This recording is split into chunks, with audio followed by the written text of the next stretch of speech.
Good noon students. आज हम लोग क्लास 11th हिंदी के इस खंड में सुमित्रानंदन पंत जी द्वारा रचित वह आँखें नामक शीर्षक का अध्ययन करेंगे। देखिए, वह आँखें शीर्षक पढ़ने से पहले हम सर्वप्रथम सुमित्रानंदन पंत जी के जीवन परिचय का अध्ययन कर लेते हैं। उनके जीवन परिचय पर एक हल्की सी निगाह डाल देते हैं, उसका एक फोकस सिंहावलोकन कर लेते हैं, ताकि जीवन परिचय के बारे में, सुमित्रानंदन पंत जी के बारे में हम थोड़ा सा जानकारी रखें। क्योंकि मैंने आप लोगों को पिछले वीडियो में भी बताया था कि कोई भी रचना या पाठ जिस कवि या लेखक के द्वारा रचित है, उसका जब हम अध्ययन करते हैं तो हमें उसके बारे में जानना भी आवश्यक होता है कि उसके कवि कौन हैं, कैसे थे, जन्म कब, कहाँ, कैसे हुआ था, इन सब चीज़ों के बारे में। तो इसी क्रम में हम सबसे पहले सुमित्रानंदन पंत जी के जीवन परिचय का अध्ययन करते हैं। देखिए, सुमित्रानंदन पंत जी छायावादी युग के कवि हैं।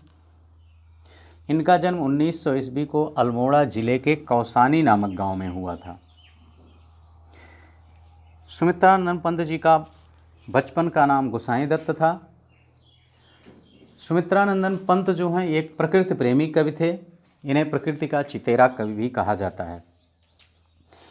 इनकी प्रारंभिक शिक्षा कौसानी में ही हुई थी। कौसानी से शिक्षा प्राप्त करके ये उच्च शिक्षा के लिए बनारस और इलाहाबाद गए और वहीं पर इन्होंने बनारस और इलाहाबाद में ही अपनी उच्च शिक्षा प्राप्त की।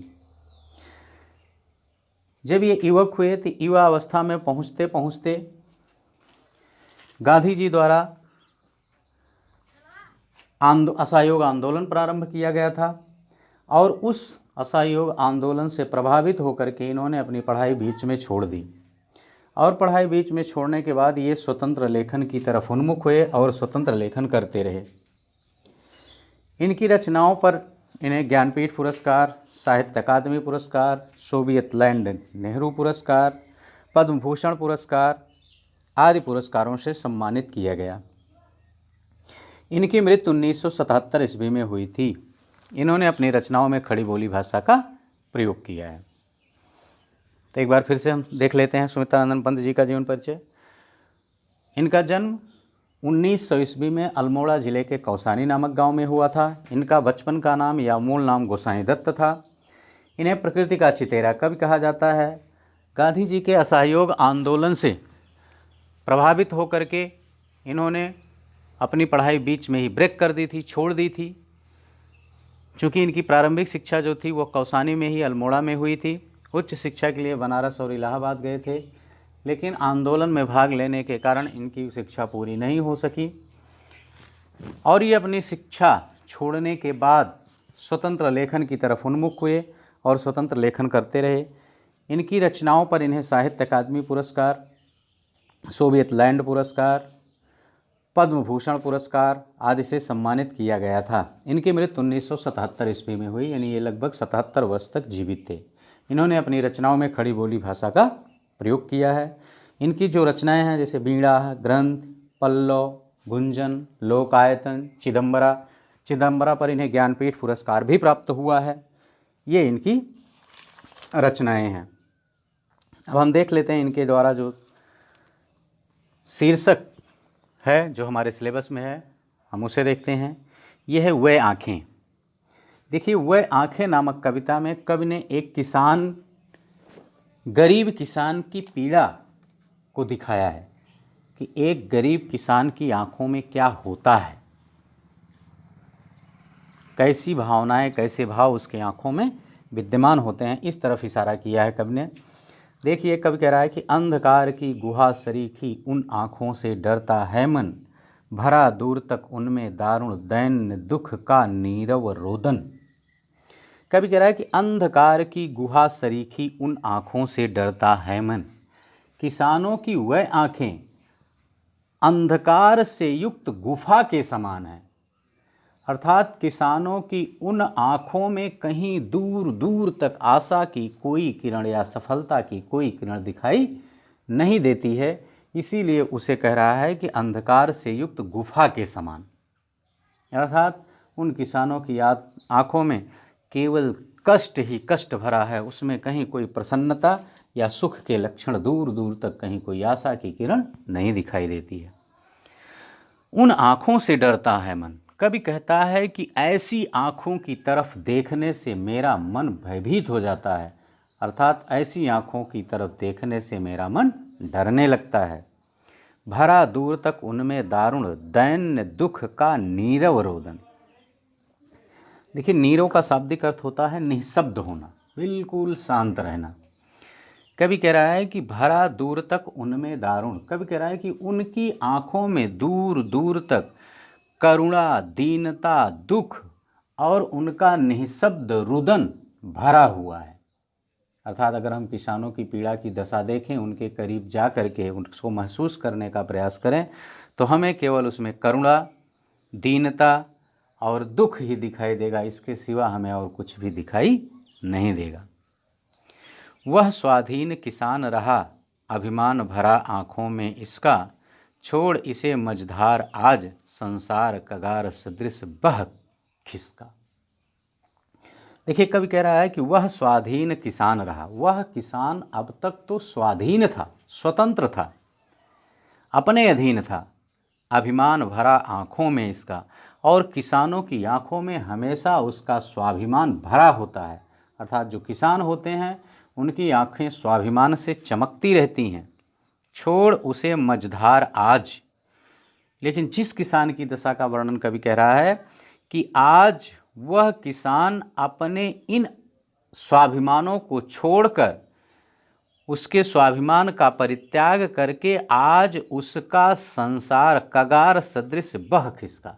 जैसे नदी के, कगार माने होता किनारा या तट, जैसे नदी का तट जल प्रवाह में प्रवाहित हो जाता, बह जाता है, उसी तरह से आज उस किसान को मझधार में ही छोड़ करके उसका स्वाभिमान उसकी आँखों से नदी के किनारे के समान बह गया है। तो उम्मीद है कि ये दूसरे पद की भी व्याख्या, पहले और दूसरे पद की, दोनों पदों की व्याख्या आपकी समझ में आसानी से आ गई होगी। तीसरा पद है, लहराते हुए खेत दृगों में हुआ बेदखल अब वह जिसने, हंसती थी उसके जीवन की हरियाली जिनके तृण तृण से। देखिए, अब उसके किसानों के जीवन में खुशियाँ कहाँ से आती हैं, कब किसान खुश होता है, उसकी तरफ इशारा किया कवि ने। कवि कह रहा है कि लहराते हुए खेत दृगों में, दृग माने होता है नेत्र या आँख। कवि की आँखों में उसके खेत, हरे भरे खेत हमेशा लहलहाते रहते हैं। हुआ बेदखल वह अब जिनसे, और वह किसान आज अपने उन हरे भरे खेतों से भी बेदखल कर दिया गया है। अर्थात जिस खेत पर उस किसान का स्वामित्व था, आज उससे उस खेत का स्वामित्व भी छीन लिया गया है। हंसती थी उसके जीवन की हरियाली जिनके तृण तृण से। जिन खेतों के प्रत्येक तिनके से किसान की जीवन में हरियाली आती थी, अर्थात किसान का जीवन प्रफुल्लित रहता था, आज वह खेत उस किसान का उससे छीन लिया गया है। आज वह उसके अधीन नहीं है, अर्थात आज वह जो किसान है वह अपने खेतों से बेदखल कर दिया गया है, अब उस पर उसका अधिकार नहीं रहा। तो जिससे स्वाभाविक है कि उन्हीं खेतों से उसके जीवन में खुशियाँ आती थी, हरियाली आती थी, तो अब स्वाभाविक है कि उसके जीवन में हरियाली भी नहीं होगी। अर्थात जब उस पर खेत पर उसका अधिकार ही नहीं रहा, तो उसके जीवन में हरियाली आने का या खुशियाँ आने का जो बहाना था, जो कारण था, वह भी अब समाप्त हो चुका है। तो ये तीसरे पद की भी व्याख्या आपकी समझ में आ गई होगी। चौथा पद देखते हैं। आँखों में ही घूमा करता वह उसकी आँखों का तारा, कारकुनों की लाठी से जो गया जवानी में ही मारा। देखिए, इसमें कारकुन माने होता है कि जो पिछलग्गू, जिसे हम कह सकते हैं कि जो थोड़ा हाँ में हाँ मिलाने वाले होते हैं, जी हुजूरी करने वाले होते हैं, उन्हें कारकुनों कहते हैं। तो ये कारिंदे एक तरीके से होते हैं जो दूसरों के, जैसे जमींदार, हमारे यहाँ पहले जमींदारी प्रथा थी, तो जमींदारों के जो कारिंदे होते थे, जो उनके साथ कुछ लठ वगैरह लिए हुए उनकी हाँ में हाँ मिलाते थे और जमींदार के खिलाफ जाने वाले लोगों को दंडित करते रहते थे, उन्हें सज़ा देते थे, जबकि यह अधिकार उनको नहीं था, लेकिन जमींदारी की एक प्रथा थी, उसमें कुछ ऐसा था, तो उन्हीं को कारकुनों शब्द से यहाँ संबोधित किया है कवि ने। देखिए कवि अब एक विशेष उस किसान के ऊपर आ गया है जिसको जमींदारों के कारण अपने खेत से भी बेदखल होना पड़ा है, और उसके आँखों का तारा का मतलब होता है, जो आँखों का तारा एक मुहावरा है, यानी मुहावरेदार भाषा का भी प्रयोग किया है यहाँ पर पंत जी ने। तो मुहावरा है आँखों का तारा, तो आँखों का तारा मतलब एकमात्र सहारा या एकमात्र पुत्र, उसको कहते हैं आँखों का तारा। तो यहाँ देखिए कवि कह रहा है कि आँखों में ही घूमा करता वह उसकी आँखों का तारा, कारकुनों की लाठी से जो गया जवानी में ही मारा।